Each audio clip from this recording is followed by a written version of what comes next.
Lockdown के दौरान जो है बच्चों की पढ़ाई बहुत प्रभावित हुई है और अब अनलॉक 2 शुरू हो गया है। हिमाचल प्रदेश में भी कहा जाए तो मार्च के बाद कोई भी स्कूल खुल नहीं पाया है। अब क्या स्थिति है और सरकार बच्चों की पढ़ाई के लिए क्या सोच रही है, इस पर हमारे साथ बातचीत के लिए मौजूद हैं हिमाचल प्रदेश सरकार में शिक्षा मंत्री सुरेश भारद्वाज जी। भारद्वाज जी, बच्चों की पढ़ाई कहीं ना कहीं बहुत प्रभावित हुई है। आप क्या सोच रहे हैं कि किस तरह से ये जो नुकसान हुआ है उसकी भरपाई हो सकेगी? कि जितना नुकसान हुआ है उसकी भरपाई करने की कोशिश हम ऑनलाइन शिक्षा से कर रहे हैं। 13-14 मार्च को हिमाचल प्रदेश के स्कूल हमने बंद कर दिए थे, लेकिन कुछ परीक्षाएं हमारी 10th और +2 की चल रही थी, लेकिन 21 तारीख के बाद वो सब समाप्त कर दिया गया था। लेकिन हमें प्रसन्नता है कि हमने 10th के पूरे पेपर्स करवाए और हिमाचल प्रदेश शिक्षा बोर्ड एकमात्र बोर्ड है जिसने बाकायदा परीक्षा लेकर के रिजल्ट आउट किए।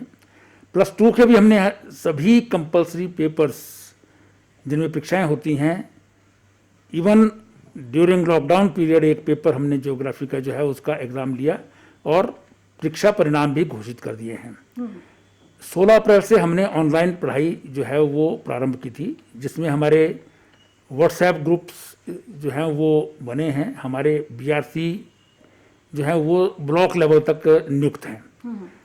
वो टीचर्स के साथ उनके सबके ग्रुप्स बने हैं और टीचर्स जो हैं वो पेरेंट्स के साथ जुड़े हुए हैं। तो हमारी जो ऑनलाइन पढ़ाई है उसमें एलिमेंट्री में 66% और सेकेंडरी में 72% रीच उसमें रही थी जी। इसके अलावा हमने पहली बार हिमाचल प्रदेश में दूरदर्शन को जो है वो एंगेज किया था और हमने दूरदर्शन पर अपनी 10 बजे से 1 बजे तक हर घर बने पाठशाला कार्यक्रम जो है प्रारंभ किया, जिसमें पूरा कंटेंट शिक्षा विभाग द्वारा जो है दिया गया और दूरदर्शन द्वारा उसको जो है वो प्रसारित किया गया, जिसमें अधिकांश हमारे जो केबल ऑपरेटर्स हैं वो दूरदर्शन दिखाते हैं और कुछ जो आपके दूसरे चैनल DTH के हैं वो भी जो हैं दिखाते हैं। लेकिन हिमाचल प्रदेश में बहुत सारे स्थानों पर कहीं रीच नहीं है, जहां शायद दूरदर्शन भी नहीं पहुंच पाता है, या फिर आपके जो टाटा स्काई इत्यादि ऐसे जो DTH के चैनल्स हैं वो दूरदर्शन को दिखा नहीं रहे हैं। हमने DC से भी और दूरदर्शन के अधिकारियों से भी बात की, तो बहुत सारे स्थानों पर जो है वो हमारी काफ़ी अच्छी रीच रही है। अब हमने जो है साथ में ऑल इंडिया रेडियो को भी इसके लिए जो है वो कांटेक्ट किया था, उन्होंने भी इसके लिए एग्री किया है। तो अभी हमारी वेकेशंस चल रही हैं स्कूलों में, 12 तारीख तक हमारे स्कूलों में छुट्टियां रहेंगी। उसके बाद हम ऑनलाइन एजुकेशन जो है वो फिर से प्रारंभ करेंगे, क्योंकि 31 जुलाई तक तो अभी तक MHA के द्वारा ही जो है वो शिक्षण संस्थान ना खोलने की जो है वो एडवाइजरी आई है। तो उसके बाद भी संभावना ये है कि शायद हम बहुत जल्दी जो है स्कूल नहीं खोल पाएंगे। हाँ। तो ऑनलाइन एजुकेशन हमारी चलती रहेगी। भारद्वाज जी, हालांकि आपका जो प्रयास है बहुत सराहनीय है और बहुत ईमानदारी से किया हुआ है, लेकिन सभी लोग जानते हैं कि सरकारी स्कूलों में जो बच्चे होते हैं वो बहुत गरीब परिवारों से आते हैं और कई बार स्मार्टफोन भी उनके पास उपलब्ध नहीं रहता है। ऐसे में सरकार का क्या प्रयास है कि ऐसे बच्चे कहीं पढ़ाई में छूट ना जाए? ये बिल्कुल ठीक बात है कि सरकारी स्कूलों में बच्चे जो हैं वो गरीब परिवारों के होते हैं, लेकिन उसके पश्चात भी ये सुखद आश्चर्य है कि हिमाचल प्रदेश में हमने ऑनलाइन जो एजुकेशन शुरू की उसमें 66% बच्चे जुड़े एलिमेंट्री में और 72% जुड़े सेकेंडरी में। इसीलिए हमने उसको सप्लीमेंट करने के लिए दूरदर्शन और ऑल इंडिया रेडियो का जो है वो उपयोग करना जो है वो उचित समझा है। आगे के लिए हम और प्रयास करेंगे कि हमारे टीचर्स जो हैं वो खास करके प्राइमरी और एलिमेंट्री स्कूल जो है हमारे 1.5 या 3 किलोमीटर के रेडियस में हैं, तो वो वहाँ पर बच्चों को कांटेक्ट भी कर सकते हैं जी। जैसे हम MDM मिड डे मील है, प्रत्येक घर में हम पहुँचा रहे हैं। प्रत्येक बच्चे को जो बनाने का खर्चा है क्योंकि आजकल बना नहीं रहे हैं, पका नहीं रहे हैं, इसलिए वो उसके अकाउंट में जो है वो सीधा जा रहा है। तो इसलिए जिस प्रकार से एमडीएम वो भी हमारे टीचर्स ही पहुंचाते हैं, और टीचर्स जो हैं वो बहुत अच्छा काम भी इस दौरान कर रहे हैं। बहुत लोग अपने आप वीडियो अपलोड करके जो है वो शिक्षक बच्चों को पढ़ा रहे हैं, तो उनसे कांटेक्ट करने की कोशिश करेंगे। फिर एक और मेरे पास कल जो है शिक्षक महासंघ के पदाधिकारी आए थे, उनका कहना था कि जी हम जो है वो प्रस्ताव दे रहे हैं कि हमारे जितने सदस्य हैं उनकी एक दिन की तनख्वाह वेतन जो है वो सरकार काटे, और उससे जो पैसा आएगा उससे उन गरीब बच्चों को एंड्रॉयड फ़ोन जिसमें सिर्फ पढ़ाई का जो है कंटेंट हो, इस प्रकार का जो है वो लेकर के दें। तो ये एक आइडिया उन्होंने दिया है। इस पर हम और भी प्रयास करेंगे कि बाकी लोग भी इसमें कंट्रीब्यूट करें, ताकि हम बच्चों को जो है इसकी तरफ भी देखिए। मेरी कुछ कंपनी से भी बात हुई है, वो भी अगर इसमें मदद करेंगे जियो इत्यादि से, कि उनके पास जो है वो अगर इस प्रकार के स्मार्टफोन होंगे तो हम उसका भी उपयोग करेंगे।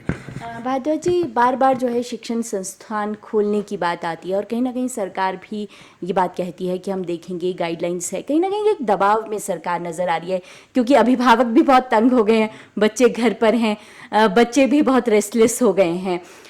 क्या सरकार एमएचए की गाइडलाइंस के बावजूद स्कूल खोलने पर विचार कर रही है? नहीं, देखिए अभी तो एमएचए की गाइडलाइंस भी, और हिमाचल प्रदेश में हम वैसे भी ज़्यादा प्रोटेक्टिव हैं।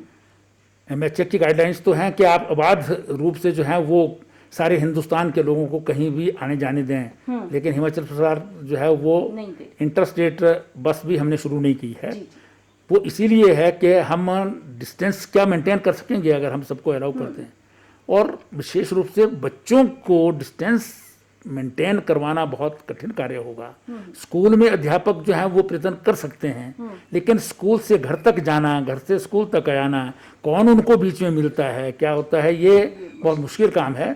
इसलिए शायद हम जो है वो जब तक सेंट्रल गवर्नमेंट की भी जो है गाइडलाइंस ना आए, प्रदेश सरकार भी पूरी तरह से जो है वो आश्वस्त ना हो जाए कि हम बच्चों में जो है वो सोशल डिस्टेंस भी मेंटेन कर सकेंगे, फेस कवर का भी प्रबंध कर सकेंगे, स्कूल कॉलेजेस को हम सैनिटाइज भी कर सकेंगे, तब तक हम जो है स्कूल खोलने पर विचार नहीं करें। और अभिभावक भी जो हमसे कांटेक्ट करते हैं, अधिकांश जो हैं वो अभी तक बच्चों को स्कूल भेजने के लिए जो है वो तैयार नहीं है। जी जी।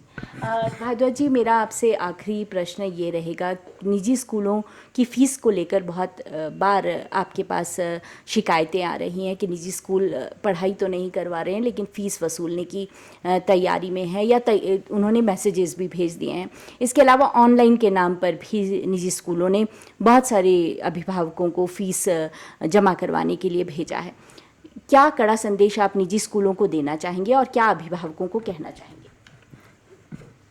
देखिए, हिमाचल प्रदेश में कोई फीस रेगुलेशन के लिए कोई कानून तो अभी तक ऐसा नहीं है जिसमें हम फोर्स करें, लेकिन क्योंकि आजकल जो है वो एपिडेमिक है, इसमें हिमाचल प्रदेश ने एपिडेमिक एक्ट जो है अडॉप्ट किया हुआ है। साथ ही डिज़ास्टर मैनेजमेंट एक्ट जो है वो भी हिमाचल प्रदेश में आजकल लागू है। इसलिए हमने उसके तहत प्रारंभ में सभी प्राइवेट स्कूलों को एडवाइजरी दी थी कि आप फीस ना मांगे 30 अप्रैल तक। उसके बाद हमने दोबारा रिट्रीट जो है वो अपने ऑर्डर्स किए थे, लेकिन फिर भी शिकायतें आती रही है। इसलिए हमने अल्टीमेटली हिमाचल प्रदेश मंत्रिमंडल में मामला ले गए और कैबिनेट का डिसीजन है कि सभी प्राइवेट स्कूल्स सिर्फ ट्यूशन फीस लेंगे, जो पिछली साल ली जाती थी उतनी ही लेंगे, उसको बढ़ा करके नहीं लेंगे। और वो स्कूल ट्यूशन फीस लेंगे जो ऑनलाइन शिक्षण कर रहे हैं, और सभी प्राइवेट स्कूल अपने टीचिंग और नॉन टीचिंग एम्प्लॉयज़ को वेतन देंगे, उन्हें निकालेंगे नहीं। तो ये स्पष्ट ऑर्डर जो है वो हिमाचल सरकार का है, और डिज़ास्टर मैनेजमेंट एक्ट के प्रोविजंस के अंतर्गत अगर कोई वायलेट करेगा तो उसमें जो है वो एक्शन का प्रावधान है। हमने बहुत सारे लोगों ने जो है वो कंप्लेंट्स किए हैं। हमारे डायरेक्टर हायर एजुकेशन जो इसको देखते हैं, उन्होंने डिप्टी डायरेक्टर की ड्यूटी भी लगाई है। जहाँ जहाँ से कंप्लेंट आई है उनकी इंक्वायरी करें, और अगर कोई वायलेट करता हुआ पाया जाएगा तो हम उसको निश्चित रूप से जो है वो एक्शन लेंगे। कुछ टेलीफोन्स जो हैं वो जो प्राइवेट स्कूल एसोसिएशंस के लोग हैं उनके भी आ रहे हैं, क्योंकि दोनों को बैलेंस करने की आवश्यकता है। प्राइवेट स्कूल में बच्चों को जो पढ़ाते हैं लोग, अधिकांश उनको सैलरीज मिल रही हैं, या शायद बिजनेस करने वाले दूसरे लोग, उनको थोड़ी दिक्कत ज़रूर है। इसीलिए हमने सारे फंड्स जो हैं वो उनके लिए नहीं कहा है, हमने केवल ट्यूशन फीस ही कहा है। लेकिन कुछ स्कूल जो हैं वो ट्यूशन फी के नाम पर सब चीज़ें इकट्ठी करके लोगों को ये कह रहे हैं जी ये ट्यूशन फीस ही है। तो इस पर जो है छानबीन करेंगे हम, और निश्चित रूप से जो हमारा कानून है उस पर जो है एक्शन लेंगे। बिल्कुल, सरकार जो है कोई जल्दी में नहीं है स्कूल खोलने के लिए, अभिभावक भी ऐसा ही चाहते हैं। सरकार की तरफ से निजी स्कूलों को कड़ी हिदायत दी गई है कि वह ट्यूशन फ़ी के अलावा कोई भी वसूली अभिभावकों से ना करें। और तीसरी बात, बहुत अच्छा प्रयास है सरकार का कि वे गरीब बच्चों के बारे में भी सोच रही है, और एक ऐसी योजना बना रही है जहां पर पैसा इकट्ठा करके गरीब बच्चों को एंड्रॉयड फ़ोन यानी स्मार्टफोन दिए जा सकें ताकि वे अपनी पढ़ाई कर सकें। कैमरामैन राकेश कुमार के साथ नंदिनी मित्तल, डीडी न्यूज़, शिमला।